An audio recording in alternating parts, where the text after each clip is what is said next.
inputs coming in. In fact, we have a video that has now come to fore. Another video of Vishwash Kumar, the lone survivor of the AI-171 crash.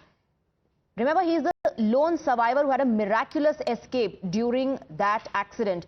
And the first video in which he identifies himself as one of the passengers, and when he was asked about the rest of the passengers, he says the rest are still in the plane. Now, this happened just before that, before he met people who then took him inside the ambulance from where he was shifted to the hospital. You can see him walking out of the gate. Now, in the interviews that he has given in the hospital, he said very clearly when he woke up, he saw dead bodies around him because the side of the plane where he was sitting, 11A seat, that had not hit the building. That's why there was some space for him to come out of the plane. And you can see him walking out of that gate. Now, this is when he meets other people there who by then had already taken note of the crash that had taken place, who had already gathered outside the compound. This is where Ramesh, who's the lone survivor, walks out from. He meets the people, tells them about what had transpired, and he tells them that he is from the plane. He is one of the passengers.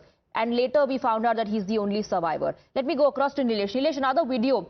Now, in this video, Ramesh is seen walking out of the compound, and after this, he meets people who, you know, in the next video that we've seen, ask him about who he is and what has happened there at the crash site.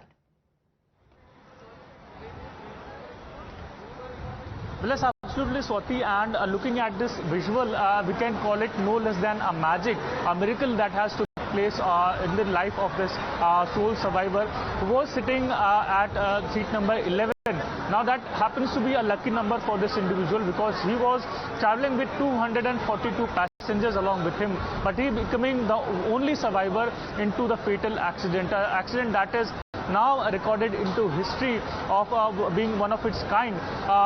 We can see through this fresh visual how one individual in white t-shirt is seen walking unharmed into the said accident, and meanwhile if we look at the background of this visual, we can see how the huge and dense fumes are taking place in the cloud, and it is all explosion that one can hear and chaos that one can hear, people running haywire. But one of these individuals is coming, walking out of these flames and dusty dark fumes of clouds that we can see into this visual. Right. Well, that's the lone survivor of this fatal crash who was sitting on seat number 11A. Nilesh, thank you very much for getting us the details. We're moving on.